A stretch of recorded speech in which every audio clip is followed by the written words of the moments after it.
mate, like I was pronounced dead in a big way, bro. Was that what done your nose in? Mate, I was struck with an object. The next thing I know, I woke up, I was in a metal box. In a metal box, a fucking torch unit. I was locked up in Zante with my handcuffs still behind my back for 23, 24 hours, bro. You know, my bleep would go off, I'd go down to the fire station, I'd put my tunic on, and I'm dragging people out of house fires. I'm bringing people back to life. CPR. She went through his chest, missed his heart by 2 millimeters. 2 fucking millimeters. Did it ever cross your mind that you were going to be stuck in there forever? Did you think this is it now? I thought I was dead, bro. I thought I was dead, mate. And I thought, this is the end of my fucking life, mate. So that was it. Door locked. Boom. Done. So today we are joined by Goffy. Obviously, I filmed you years ago, mate. I remember filming you doing the... Mr. Grey? Mr. Grey, the suits. Mr. Dapper Grey. is out, mate. Obviously, a lot's happened since then. You emerged on different podcasts and things like that. You're no stranger to TV and all that good stuff, mate. But obviously, you're a North East lad. So I had to get you on the show. I appreciate it, brother. Thank you. But what it is about you, mate, obviously you're an interesting bloke, very inspiring bloke as well with your story, which I'm sure everyone will get to listen to. And by the way, what I will say, we're on a farm now, right? So if you can hear any pigs in the background, he's got his own pigs. Well, I'll try and include some B-roll of the whole farm where he lives because it's unbelievable. It's absolutely quality. Yeah, I've got 4 little piglets that are literally, 15 foot away from us. So, yeah, I like to make a few noises. So I do apologise to that, guys. But yes, the stench, the smell, it's beautiful. Countryside. So, yeah. So how did it all begin for you then? Like, what was your upbringing like? So obviously I know you're from the North East. What was it all about? How did it sort of come around? My upbringing was probably the best times of my life, brother. It was like unbelievable.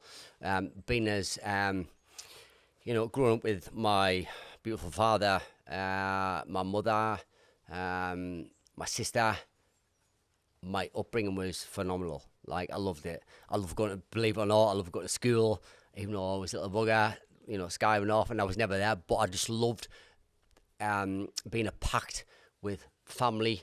Loved being a pact within school, having friends, and close friends, real friends. Mm-hmm. That's what's real, man. And it was fantastic. Yeah.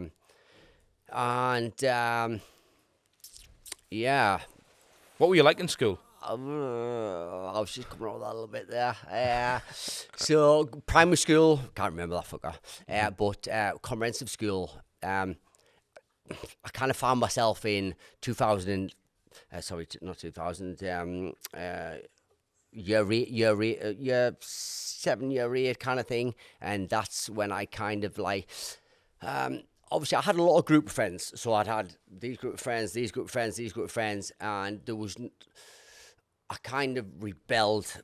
Maybe I'll get to like year 7, year 8, and that's when maybe my life started going fucking west, bro. Mm-hmm. West. And had a lot of conflict with a lot of teachers, expelled, detentions, and a lot of, I don't know what it is. I don't know where it's come from, but maybe it's now obviously been diagnosed with ADHD. But I didn't realise I had it then, and I just kind of wanted to do me. So the point I'm trying to fucking make is that's when I kind of come out as me.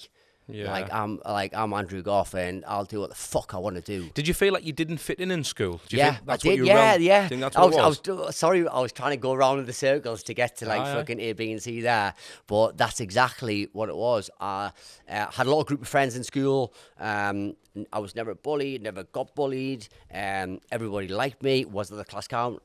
Probably yes. With the true friends, don't know, but I felt like I'd fit in, and but things started going a little bit fucking west in school, bro, and that's when I started to know, have I got something fucking wrong with this? Like, have I got something actually like wrong with this? Like, because everyone seems normal, everyone's like doing the fucking homework, doing this, doing that, and why am I getting fucking teachers chucking fucking chairs off my fucking head? It wouldn't happen now, that, or would it? when you said everything went west for you, Goffy, was that like on the streets and all, or was it just in school? No, it wasn't in the streets. I was never. No, it was all like it was all in school. So I love fucking school, man. I loved it. But it was the later years in school when I kind of knew that I was a little bit different than all these other guys and girls, and I thought something a little bit different with me. And you know, although I felt like I'd fit in, I didn't really fucking fit in, bro. Does that make sense? Yeah, of course it does. It's hard to explain, man. I know what you're saying. I felt like I fit in. I felt like I was a part of a pack, but I wasn't really. I had people around us that didn't bully us, or I wasn't a bully. Bit of I a felt black like sheep and all. I was comfortable in this little circle, but I just always knew that there was something arising. What's happening, guys? I hope you're enjoying the episode so far. If you are, please hit that like, hit the subscribe button, and press the notification bell so you don't miss another episode. Do you know what's crazy? So they say, like, a lot of people who don't fit in school, they end up going to, like, there's quite a common thing that you'll hear a lot, like, you're either going to be a murderer or a millionaire. There's a lot of people who kind of don't fit in, and especially when you've got ADHD or dyslexia, or you're kind of struggling with something in the curriculum system, if you like. Obviously, you went on to be very successful. You did really well in your business. Now, Is that would you say that's a product of how you are, or do you think you've always been business minded? Because I want to get onto that as well. Obviously, when you left school, what was happening, Goffy? Yeah, so I was my discipline and my morals brought up with my mother and father, where you've got to work, you've got to have this this discipline and stuff like that. So I've never said this before, and I've just remembered it there, actually. So when I think it was 13-year-old, actually. 13-year-old, it was my first TV appearance. I had a milk round, and there was a camera crew going round finding underage workers. And I was working, so I was paid £50 a week to work on a fucking milk round. Which was, that was the going rate, so I'm very thankful for that. But yeah, it was called the Money Programme on BBC One. Got wind of this, and they followed us around. Little did I know, they come to the milk fridges and they filmed us, and undercover they had cameras in the buttons, and they said apparently they made up this story that their relative had been lost, kind of thing. But little did I know, they were following me, and it was on the Money Programme when I was 13-year-old, working underage. And then I can remember it was in Spennymoor High Street, and I jumped out with my little 4 pints, and the camera crew jumped out, and they went, are you forced to work? I was like, mate, I've got a fucking paper round, I've got a milk round. I was cutting grass for a living. I was doing this. I had 4 jobs as a 13-year-old, 4 jobs. So I was earning like £100 a week. So that's canny money at 13-year-old, mate. 13-year-old. Unbelievable. And this is what my beautiful father, bless his fucking soul, who's passed away, who's given me discipline and morals, and I've had an unbelievable, like, it gives me shivers, man, even thinking about it, like the discipline and the morals that I've had. So the point I'm trying to make is, I go around in circles, but the point I'm trying to make is 13-year-old, I had fucking 4 jobs. I had a milk round, I had a paper round, I was cutting people's grass. I had a few other bits and pieces going on, and because I had all these jobs going on, I had a fucking film crew watching us. I was on the fucking Money Is that programme. when you got the thirst for TV and stuff? Yeah, no, that was that. So I jumped on, I remember jumping on the school bus. It was a guy called Mike. He come on, he was like, fucking, you on the Money Programme last night? I was like, what the fuck's the Money Programme?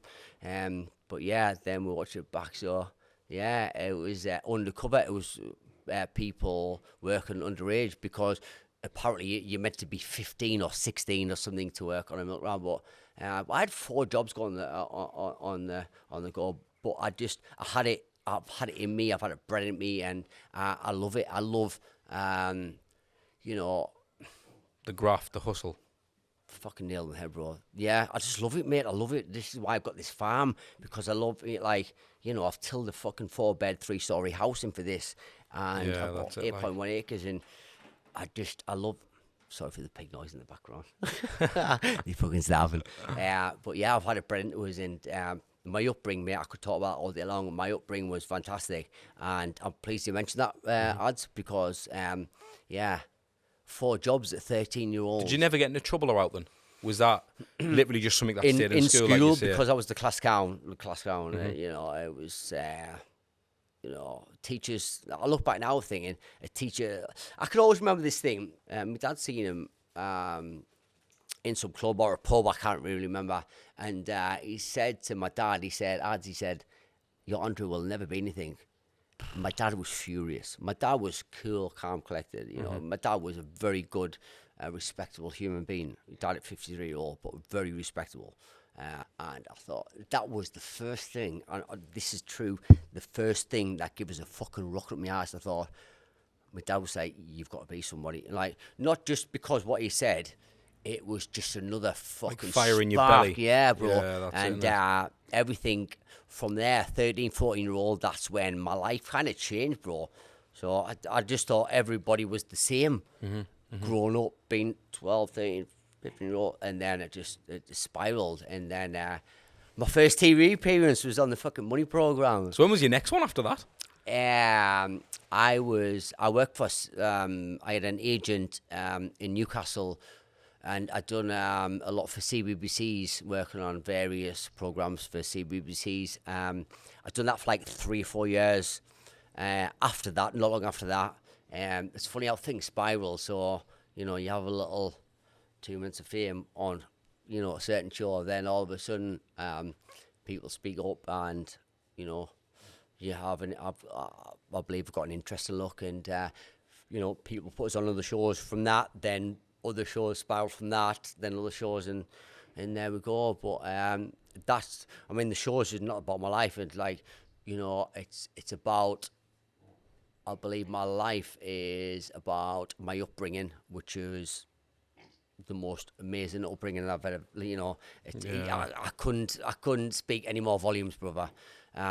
Fantastic, but it's put me onto this path, and I think your life's path out in life. And we sat here today, you know, I've got 8.1 acres, as low as I'm as daft as a fucking brush. I'm sat here. But you're not, though, are you? You're not daft as a brush. Well, you might say that. Mind is, brother. Me mind is. But you're from the northeast like me, and not many people are doing what you're doing, and that's the thing. And I think that comes with both. It comes with the success, but it comes with the hardships. I think it's because I've just got the fucking. The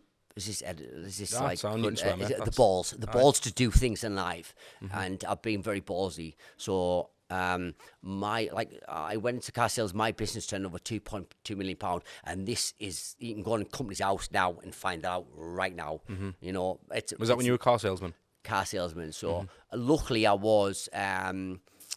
So how it all come about with the car sales? So I'll retrack a little bit further back. So when I left school, I worked as my mum said, "You've got to get a job."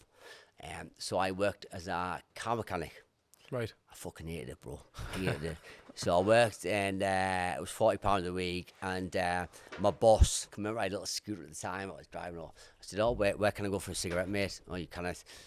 So I used to always go around the back, mate, excuse to have a cigarette.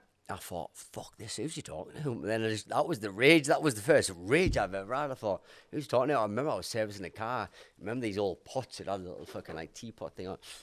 And he said to me, he went, "You smell smoke, if you'd be a cigarette." I went, "I'm fucking 60. So I got this fucking oil kind of stuff. I was like, fuck off, got me a scooter. Swirled them with oil? Yeah, I swirled them with oil, mate. So that was it. I think that was the first time when I kind of really rebelled from my upbringing, my discipline, my morals. And I thought, you know, it's great what my mum and dad's done, but now it's like, you know, these people. To be a man like, yourself.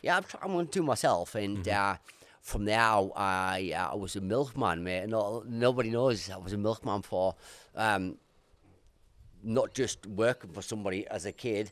I had my own round, Acorn Dairies in Castle. So I had my own round there. But this fucking turned a bit west as well, bro. Nobody knows this. So it was the day before, it was Christmas Eve. What's the day before Christmas Eve called? But it was that. So they had like quadruple milk or whatever it's called. And I can remember I had my tunes blasting in my van, so I was driving. I thought me home around in Castle. I thought, yeah, I was getting paid 320 quid, and I thought I was fucking rinsed, bro. I thought I was like, I can remember it was old transit van, and at the side, loading door open, It was in Ballycastle next to the police station. I was rocking. I was thinking, get on there, mush. It's coming up with Christmas. Yeah, quadruple milk, side loading door, boom, all the crates drop out. There must have been, maybe I'm a little bit wrong, but let's say, for instance, 1,000, 2,000, 3,000 bottles of milk just went out the fucking side. So what I've done, I thought, what the fuck am I going to do here? It's the first time I've ever lied in my life. First time I've ever lied in my life. What'd you say? You drank it all? No, I went back to the fucking dairies. I fucking raced back, and there was some spare crates, and I was putting them in the van, and yeah, so everyone got the milk Christmas Day. So that was that, and then I left there, and then my goal growing up, bro, was I always wanted to be a firefighter. I always wanted to be a firefighter. I did, and I did for 7 years, mate. I was a very good firefighter, very good. Was that your first like career, would you say? Car sale, so basically two of them together. So the car sales and the fire service come together at the kind of the same time. So what I would do, I was a car salesman for BMW in Durham.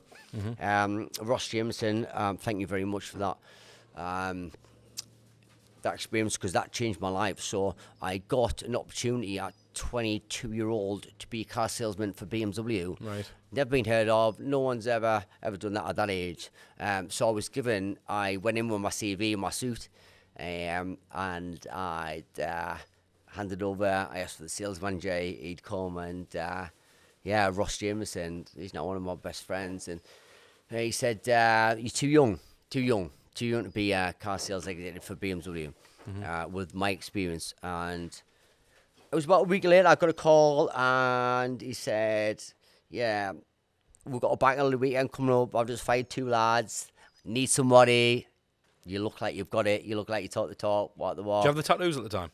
No, I didn't. No. I'll come to that, bro. I'll come to that in a second. I'll come to that.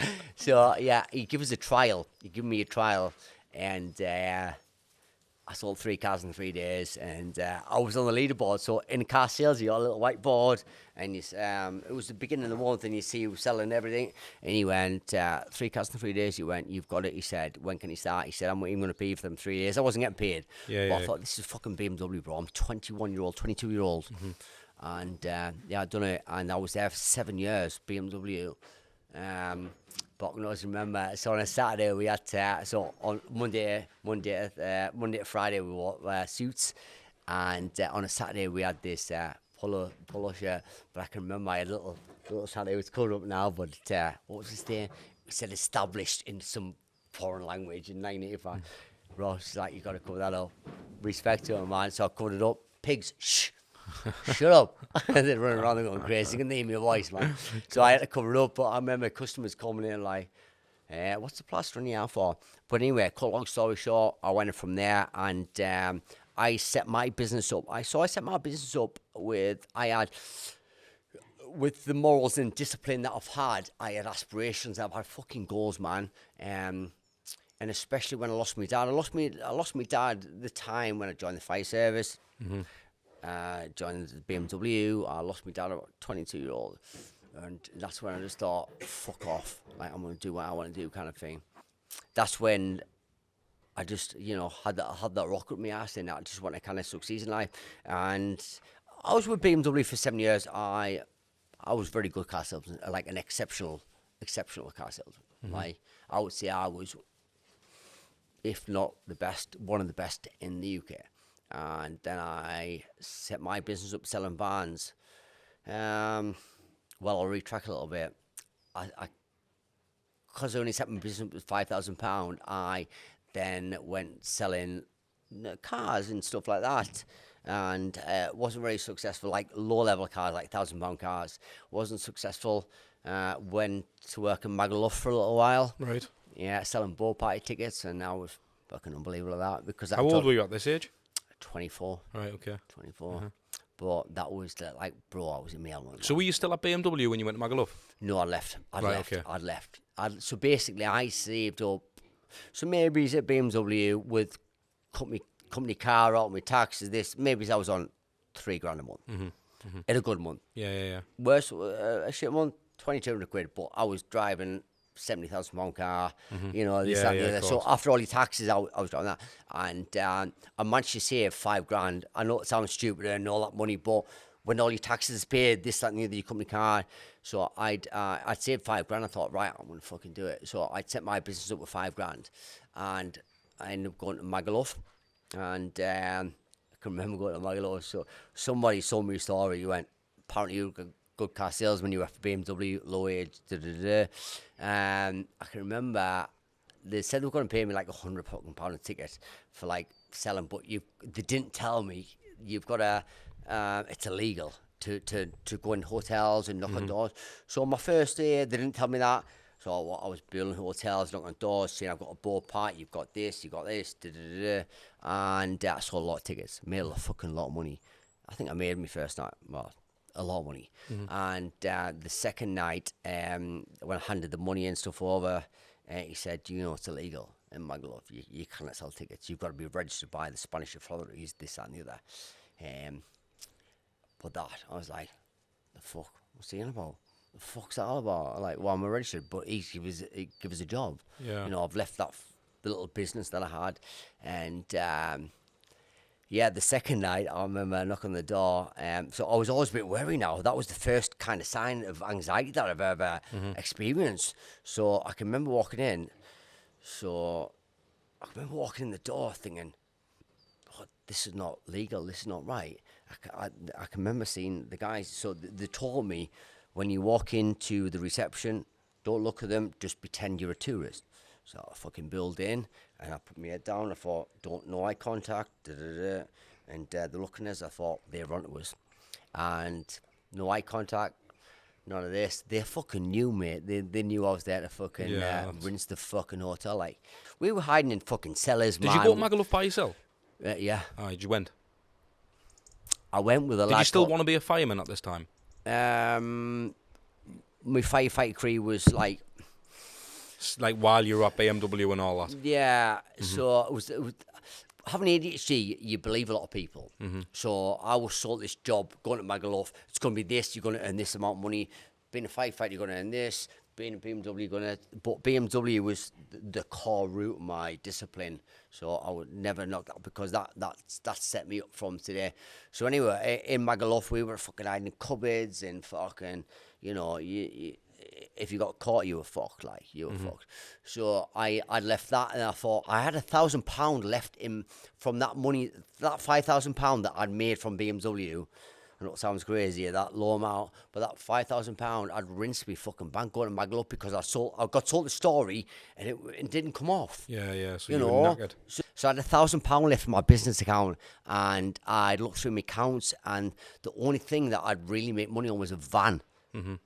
And that van made me, 7 years later, £2.2 million. £2.2 million. 7 years later. So did you build the knowledge up in car sales? Is that how you knew the crack with vans and stuff? And then what did you do? Did you buy a van and flip it? Yeah, so the van was the only thing that sold straight away. And I thought, why is that sold straight away when that's C2 or that fucking, sitting on the... The thing is, it takes a lot of... I know you said you've had balls and that, but like, it takes a lot of balls to, if you've got £1,000 left in your account, to wax it on a van. Like, what made you believe it was going to work? My accounts, I had to look at my accounts, mate. I was like, I was a BMW car salesman. Yeah. Very, like, a very high. So your knowledge on the van, you knew it was going to sell. And were you doing TV alongside this, Goffy, or not? No. Well, I'd had a few appearances, and then, but I didn't really connect with TV, and I didn't really want to.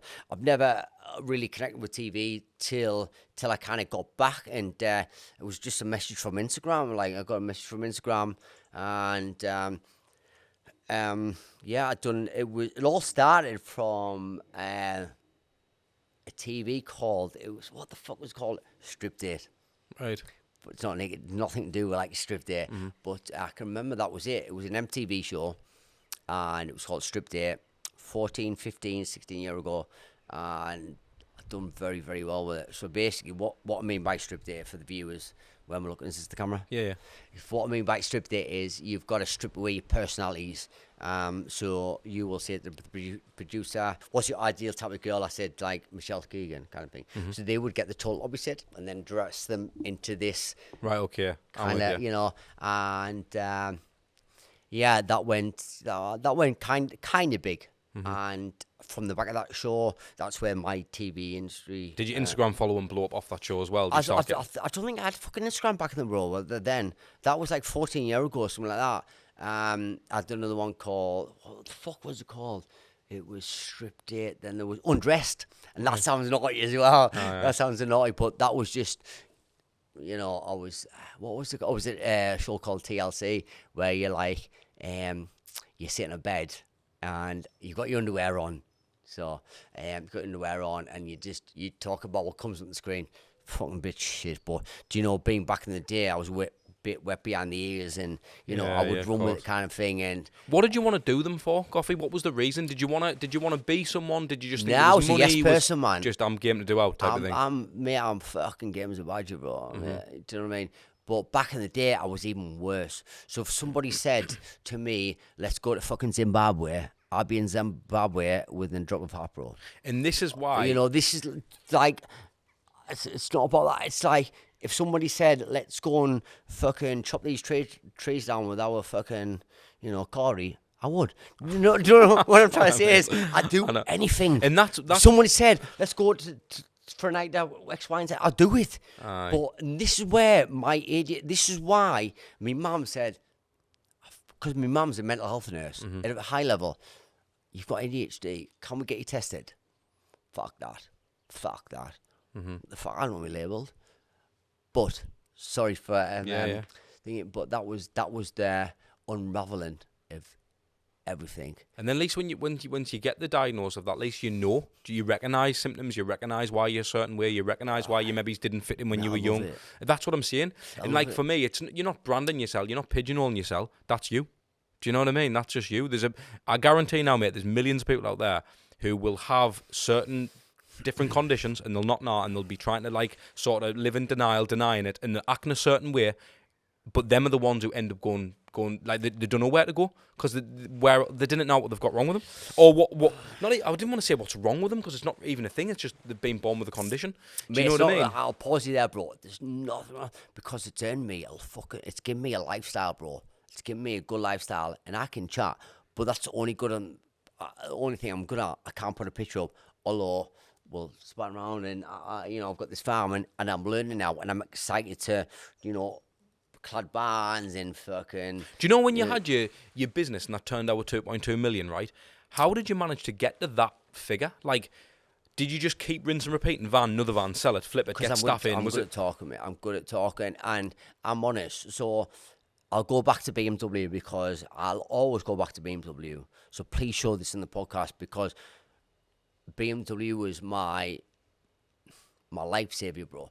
So I didn't know it really thinking now, but looking back now, BMW was my lifesaver. If I didn't have that discipline and the morals, for example, like my mum and dad gave us, when I went to BMW, it was like a repeating effect. And I was given this, I was going to caution, I was, you know, fast-tracked, and I was programmed. It's like I had a chip. But, you know, if I didn't have my mum and dad, obviously I lost my dad at that age. There was the kind of age, 22, 23, that lost my dad. And my mum, it's just like you need a lot. I love my mum to pieces. You need a father figure. And then when at BMW, I felt like I had a father figure with my boss, Ross Jameson. I felt like I had a boss. That's nice. And he's he's one of my saviors. I like to kind of saved my life, and he gave me an opportunity. And I was 22, 23 years old, and given an opportunity to sell a brand new fucking BMW, 70,000, 80,000, 90,000 pound vehicles. Yeah. Like I say, and he's kind of one of my saviors. But I was doing jobs, man. So I had BMW at this time, and so I'd work at BMW. I would work at 22, 23 year old. I'd work 6, 7, 8, 9 in the morning, whatever. Ross wanted us to come and do some prospecting. You know, let's say like 7 o'clock. So I'd come in BMW at 7 o'clock. I would leave there at 7 o'clock. I'd do 12 hours. Then I would go straight to the fire service. So I'd have a literally half an hour. So my bleeper, I had an alert, a bleeper. My bleeper would turn on at 7:30. So I would be BMW for 7, leave at 7. My bleeper would come on at 7:30. I'd be in the fire service. So many times I've put fires out. Many times I've dragged people out. Many house fires in my fucking suit. You know, my bleep would go off. I'd go down to the fire station. I'd put my tunic on. You know, put my kit on.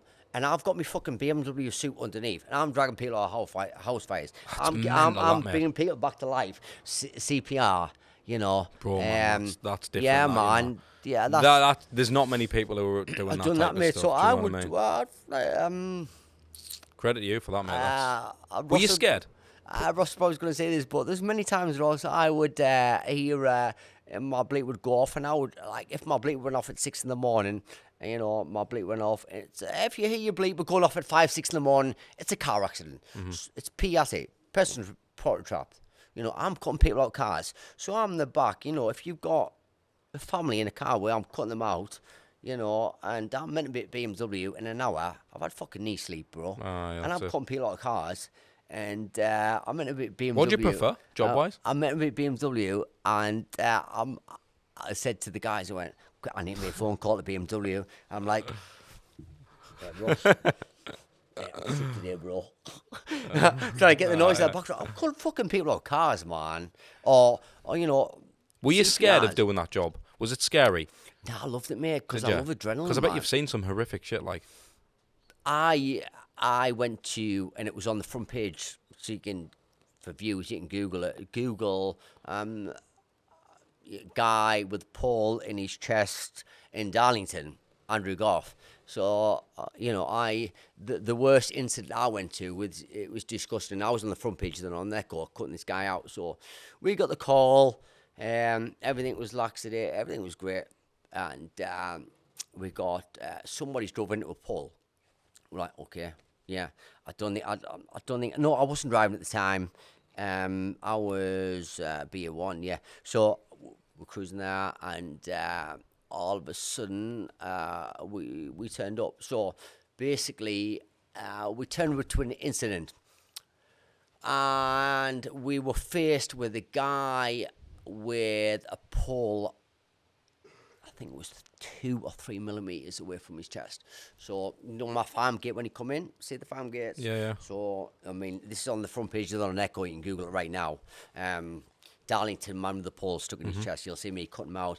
So we drove in, and so basically the guy was driving, and basically the sun was in his eyes, and he drove, and it was a hollow tube, and the tube went through his chest, went out his back, went back through the tip of the truck, right out the back. So basically what happened was, when we got there, he was holding the pole. Bro, this fucking pole missed his heart by 2 millimeters. 2 fucking millimeters. He's holding it. Do you know what he done? Phoned his boss. Didn't phone 999. He phoned his boss. It's in the Northern Echo right now. Fucking hell, mate. He phoned his boss, said, I'm in a bit of trouble. I've got a pole through my chest. I've crashed the van. That's some loyalty, mate, boss, like, isn't it? What a beautiful guy, man. He drove through. The sun was in his eyes. Drove through. Pole went through his chest. Luckily, it wasn't solid. Went through. Boom. Went through his back. And it was stuck. So I had to cut. This was my first operation, man. I was cutting. See me in the Northern Echo. It was on the front page. See me. I'm cutting this. And my fucking ass is nipping, bro. Mate, this is 2 millimeters away from his chest. Like, mate. My training goes back. Like, I'm thinking, I think I was in like 6 years at that point, and I'm cutting him, mate. I'm cutting this fucking geezer. I'm thinking, if I get this wrong, this geezer's dead, bro. Anyway, we cut him. So we cut the pole there. We cut the pole out the back. But the fucking mush, phoned his boss, just been a bit of bother, mate. Just fucking. Was he all right? Like, was he? He's all right now, mate. Yeah, he's all right. Luckily, like I said, the pole was hollow. Missed his chest by 2 millimeters.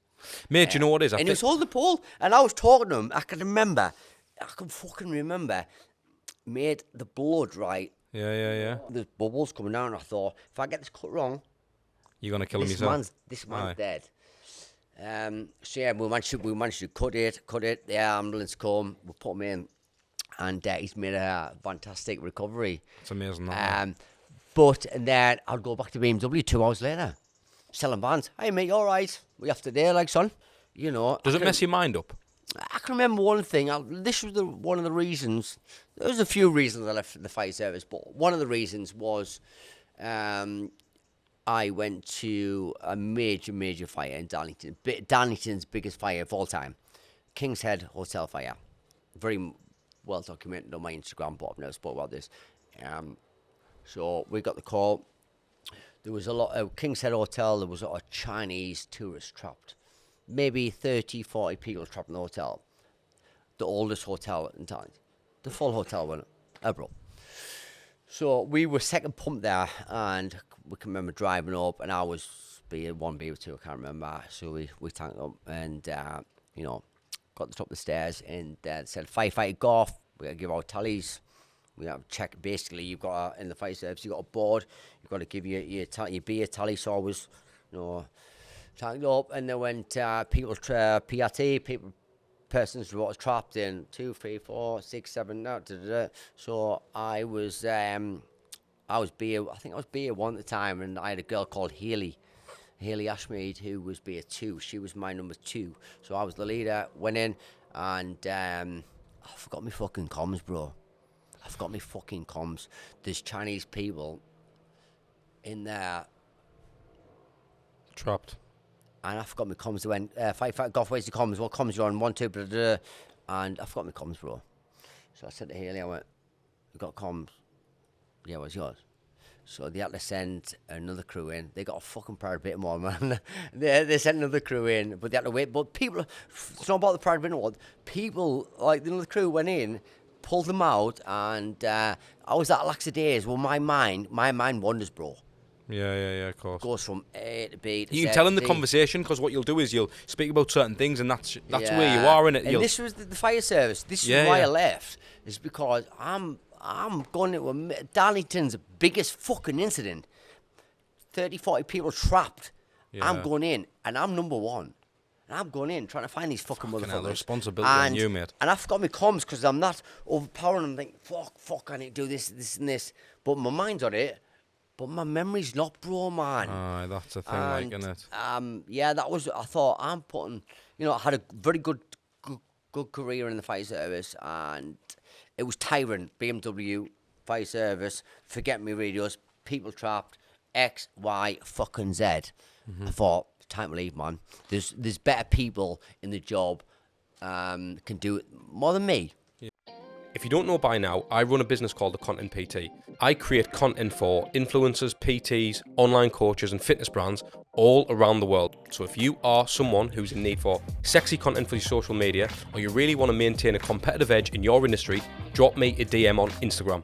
Obviously, what I want to talk about the whole grease crack, mate, because again, I've heard you've just been on a podcast there. I listened to the podcast myself.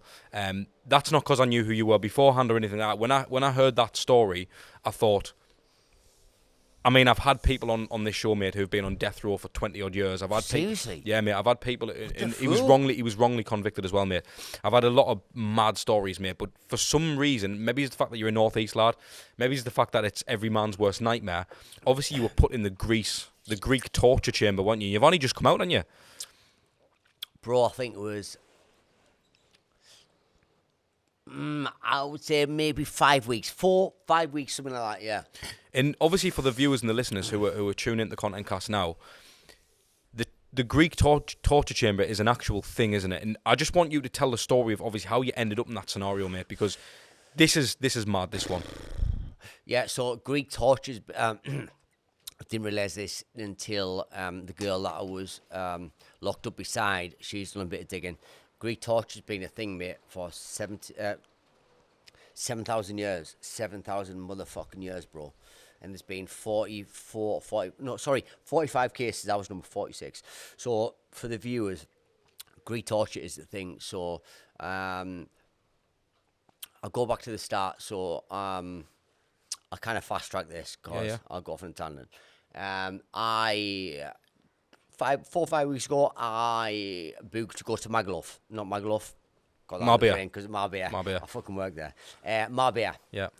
And I was... were you going out there for business, or were you just going to Marbella? I was going there to train, because my brain is... I like a drink. I like, So it's like a detox. It slows me down because I'm very, as the viewers probably think, I'm very, very fast paced, and alcohol kind of slows me down.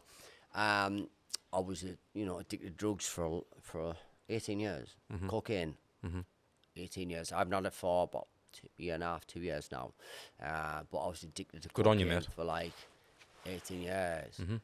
But every incident in cocaine was just a disaster. Like it's, so anyway, I train. I like to train. I like to release endorphins. I like to release that free drug that we've got inside of us. We want fun, trillion to be alive. That free drug, the ice baths, the this, the fucking that, the adrenaline, and so yeah, I booked to go to Marbella. Stood in the queue. I was talking to some lads. Obviously, they booked a hotel. I booked a hotel. Some fucking little shitty hotel. You mean before you? Before. Yeah, beside. I don't know. I say a premier, but it's not a premier, but something like that. Yeah. Anyway, and I was having a few peeves. Peeves is drink, alcohol. And they were like, "Oh, Goffy, what you doing here?" I said, "Oh, I'm going to fucking Marbella by myself." I said, "Why?" I said, "I'm going to train." "Why?" I said, "Fuck knows. I'm got a fucking clue." Because I feel like that's what I need to do, bro. I feel like I need to do that. And then within a drop of a hat, they would say, "Come to Zanny with us." Did you know them? The fuck, mate. Fucking hell, mate. Mate, this is like, we're checking in and then we'll go back to the hotel. Like, this is in like, I don't know, 4 or 5 minutes, 6 minutes max. Come to Zanny. Why? There's loads of viewers. There's this, there's that. But my subconscious, there's drink, there's drugs, there's the women, there's this. And I'm going to fucking train to get battered all over. Or I could go with some cool geezers, get some viewers, this, that. And my subconscious, got this rush of adrenaline going, fucking I will, mate, So, yeah, I booked up. I paid me, I think it was, fucking 130 quid, 140 quid. Booked up. They even dragged us to the fucking desk. To change your flights and that? They wanted us to go because I think they thought it was fun. So, no, I didn't change my flight. I fucked that flight off. I just paid for another one. It was 130 quid. ADHD brain. Don't care about anything. Looking back now, I'm thinking, what the fuck did I do? But we'll come on to that. So, yeah, they dragged me to, I think it was Jet 2 or something. I can't fucking remember. Dragged me that. I paid for the flight. Got on buzzing. Fucking buzzing. Got flight. Cool geezers, viewers, drink, drugs. Even though I'm clean, sober, I'm thinking, your subconscious is like, all man goes in. It takes the drop of heart. Yeah, somebody can be clean and sober for 20 years, but when you get that talk, this, you get that fire. The right combination. Yeah, you know what I'm saying. So that was that. I went on the plane, and because I'm an honest person, I was like, "Oh, mate, can you look after me?" My man bag had me fucking passport in, me money. I didn't have a lot of money because, I don't work. I think I had about 600-700 quid in, but enough to get us over there, to train and stuff, blah, blah, blah. I said, "Oh, can you look after my bag?" My passport was in there. My fucking life was in there, bro. My life. Looked after that. And because I trust people, sat at the back of the plane, they were at the front of the plane, chilling, bro. Chilling. Plane come down. Went in the airport. Obviously got through passport controls and all that shit. Where the fuck's my passport? Where's my bag? Where's my money? How did you get through passport control? No, I had like. Right, when you got there. That point, and these guys. So I said to the security, because I lost these guys, but I didn't have any luggage. I had just hand luggage. That's it. They had luggage, so that's when we kind of broke connection, kind of thing. Yeah. So they were up for the luggage, and I was just like fucking high and fly kind of thing. And I was sat waiting for ages, thinking, they've got my money, they've got this, they've got that, blah, blah, blah. So I was sat on the baggage thing for fucking ages, waiting for them. I thought, they've got my passport and everything, I'd like, confided, in them guys. And I I said the security, I said, oh, can you look in your cameras to find these guys? Because, like, I'm in Zante by myself. They said to come over. It's going to be great. We're going to get girls. We're going to get a drink. We're going to get da-da-da. And I'm fucking sat by myself. Mate, we sat for, like, I don't know, maybe an hour and a half, 2 hours. And they thought I was full of shit. They were like, we're not looking at the cameras. And I was like, look, I'm fucking serious. Like, you know, I suffer with ADHD. And Did the lads try to find you or not? Yeah, did the fuck. So what was the point in them doing that? Little divvies. And I don't even know the fucking names, but yeah, the taxes, bro, man. They taxed on me money. I think they were, I don't know if they're a bit, I don't know, but cut long story short, in basketball control, after that, got my left through. I tried to get them to look on the cameras, couldn't find them. Managed to get to fucking Zante, phoned me fucking mum, said, look, this is the problem. Look, me mum is a little bit high class, worked in prisons, worked in drug, alcohol, and, you know, this, that, and the other. She managed to find the hotel. Gets to the hotel, and, yeah, I got kicked out. I think I got kicked out of 2 hotels. What for? Just being loud, aggressive, full of life, passion for life. Were you pissed on that as well? Nobody gets it, but I was pissed, but alcohol slowed me down, bro. So it's not like I could get tanked up, bro, and alcohol slows me down. But maybe they had, I don't know. I can't remember. Yeah. I can't remember. So anyway, I remember getting kicked out of a few hotels, and so it was the second night in Zante, and I was starving, bro. So my mum had obviously paid for the hotel, and I need some fucking food, mate. I'm starving. So online in Zante, they don't take bank transfer. They don't do any of this fucking shit. So you can only book online. So my mum's gone, I booked, boom, done. Book the hotel, so I've got there. But you can't pay, little to know now, story unravels, you can't pay a bank transfer or Apple Pay for anything. Cash is like king. Food and that, you can't, right, I see what you mean. So anyway, it was day 2, I was fucking starving, mate, absolutely starving. So anyway, I ended up going to some restaurant, some nice restaurant. Mum said, look, just tell them I'll pay it, kind of thing. And yeah, I did my Apple Pay as well, you know, on my phone. Do you know what I mean? That's all there. And I said to them, I walked in, I said, look, I told them the situation, but I do go off in tandem. I don't know if they knew what I was saying or what was. And I said, look, this is what's happened. I've got money in my bank. I showed them my money in my bank. I said, my mum bank transfers. I said, I'm starving. Can I have some food? Yeah. So I sat down. I thought, oh, fucking brilliant. You know, like people who have anxiety, you know, that rush of anxiety that you get, and all of a sudden, you just get goes. a goal. It's just like, oh, it's like the first pint. It's just crispy and it's gone. So I ordered a steak. I ordered a salad. I don't even eat fucking salad. I just ordered, mate. I was fucking starving. I was just like, I have the lot. I was like, 2 shots. I'll have this. I'll have this. So I had it. I was like, great. This old fucking wife come. She was like, this the bill. I was like, right, okay. I said, there's my phone. I said, close. I said, I'm closed iPhones. I went, I do the Apple Pay. I was trying to click on the side, go up there. Yeah, I was trying to click on the side like that. And no, she went, cash only. Cash only. I went, no, I said to that guy that he could, I've already had the sorry. He would take, you know, Apple Pay, or my mum could bank transfer. He said my it was mum fine. Said, look, Yeah, it was fine. No. You don't pay? We'll phone the place. I went, get the fucking place. I thought they were taking the piss. Aye. Next thing I know, mate, I swear to God, I swear to fucking God, in the UK, if someone phones the police, 25, 30, 40, 50 minutes. Zante, 2, 3, 4 minutes max. Police were on you straight away. Boom. Mate, I thought it was like the fucking, my hands behind my back. I'm like, the boom was up, kicking me fucking legs. I went, what you doing, man? What you doing? You not paid your bill. I went, but you can't, when... you can't reason with They them. told a fucking story.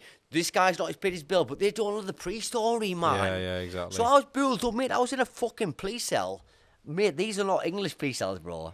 I was built up, but I was built in a police station.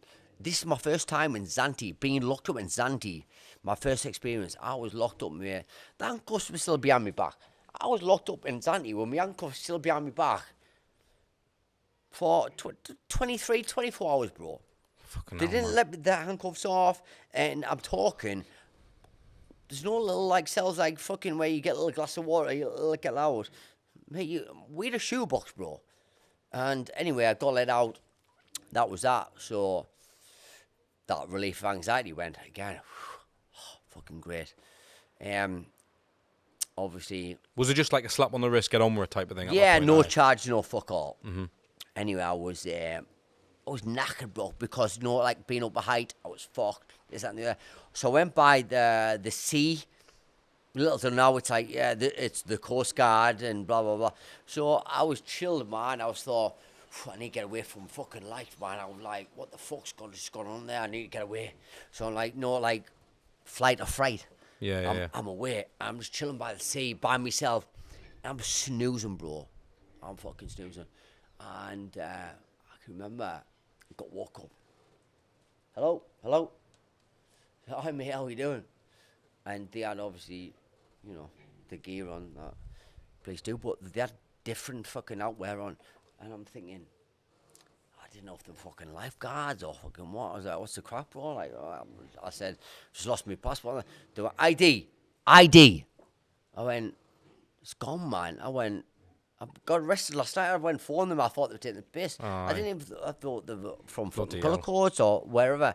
So that was it. They went, they thought I was a fucking legal immigrant, man. They thought I was a legal immigrant.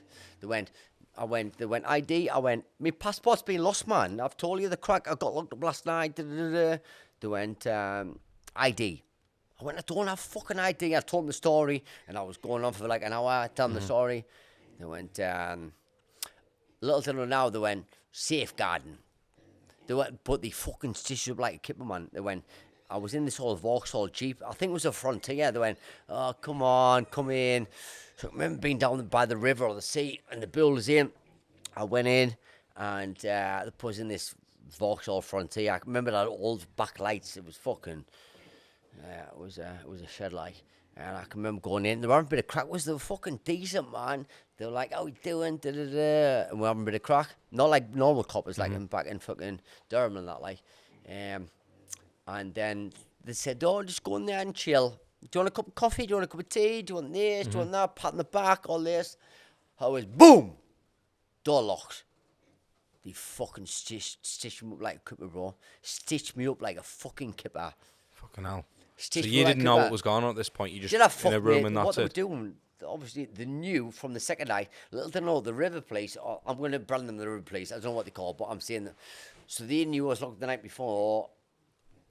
They thought that I was, you know, doing something on the, you know.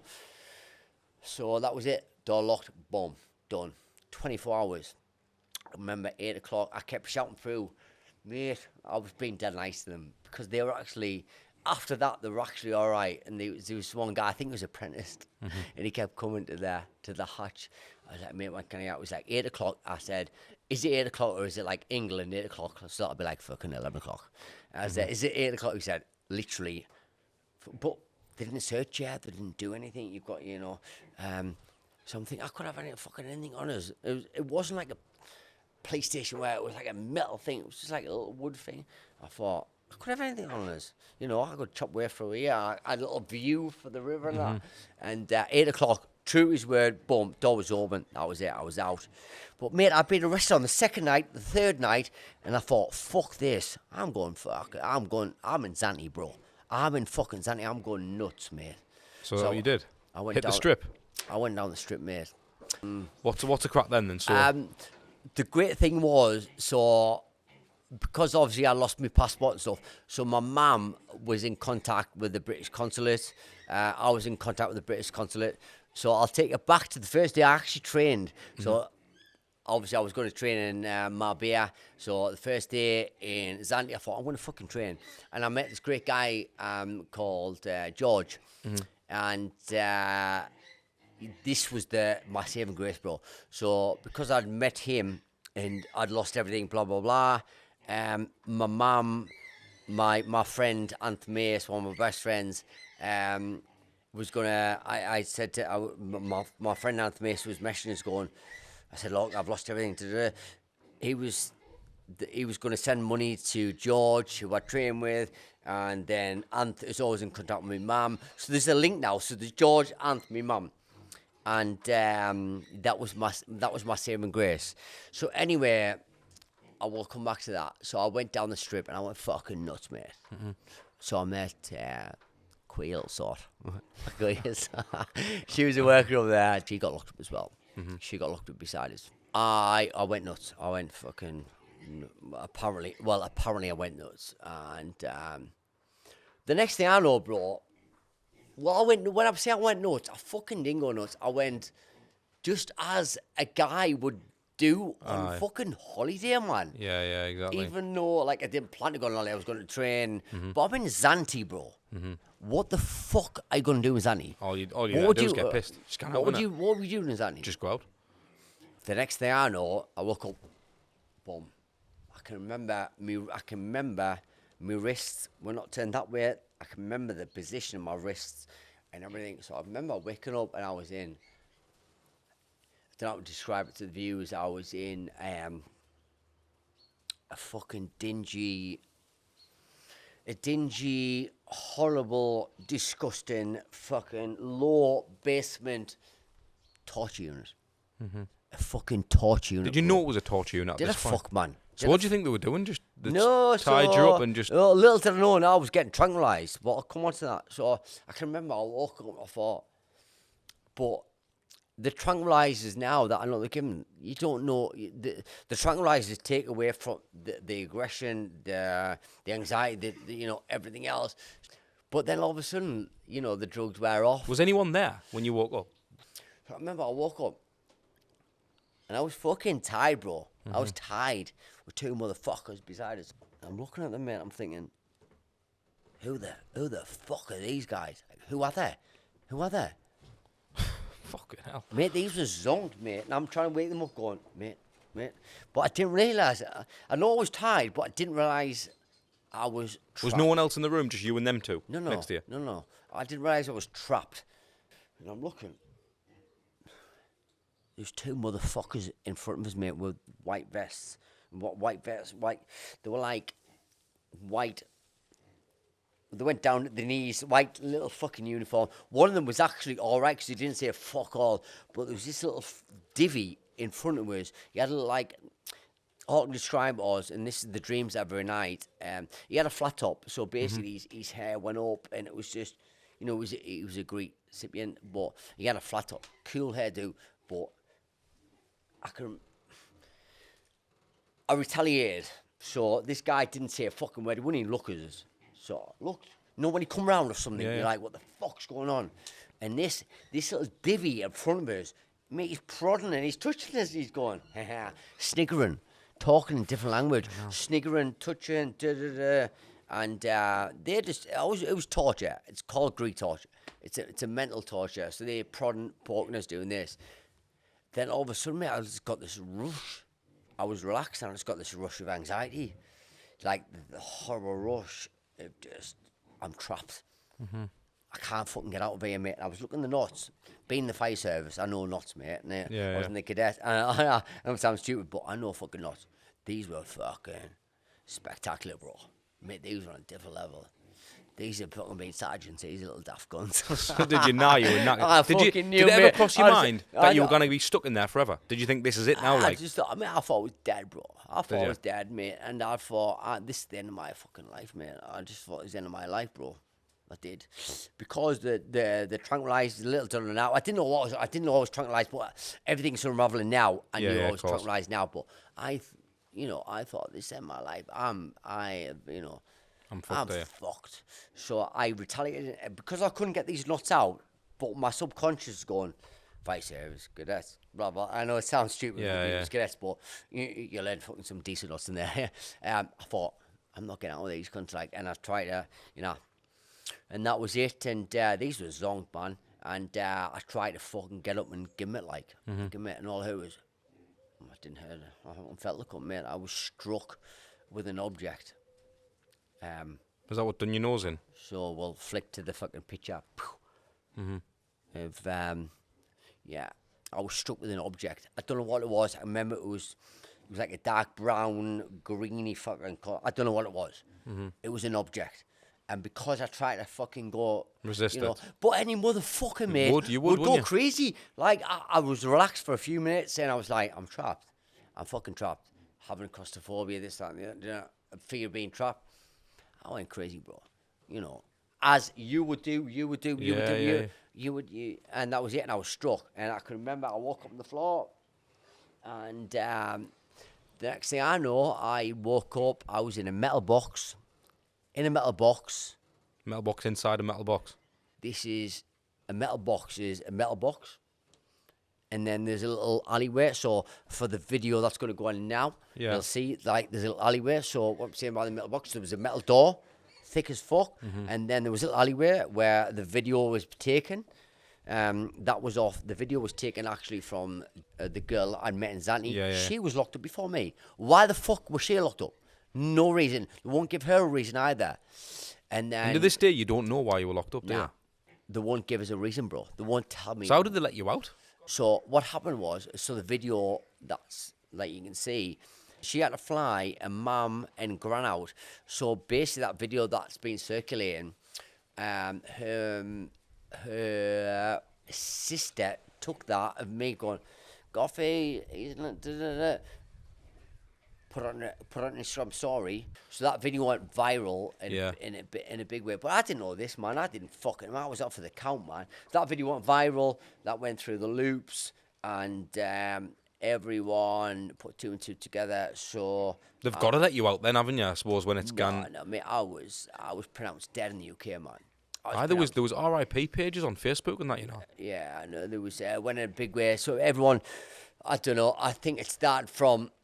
Because I didn't post for a few days, people thought, because I think I'd been in a scuffle or something the night before or whatever, and this story where you see my nose obviously fucked, obviously the blood splattered over, people put two and two together, went, he's killed himself. Because I'd been sectioned, I was sectioned twice last year.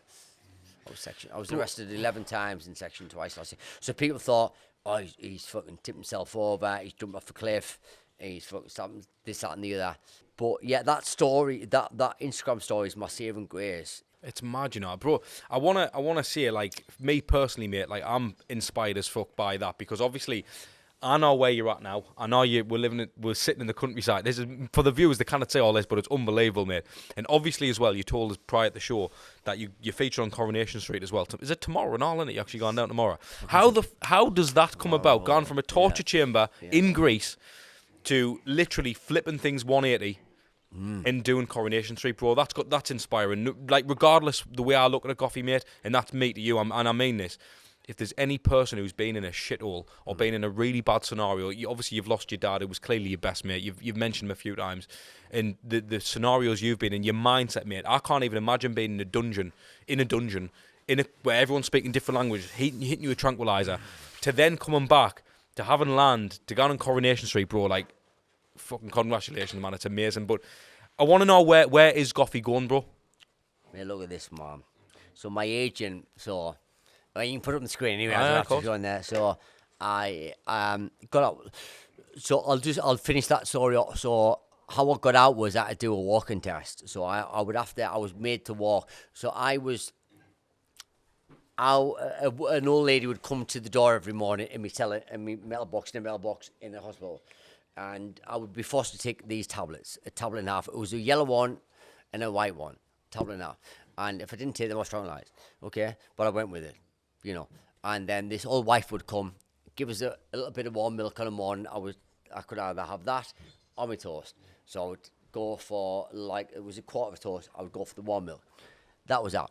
And luckily, George obviously come in to take me. So my mum would spend £700 on fucking flights to get us home.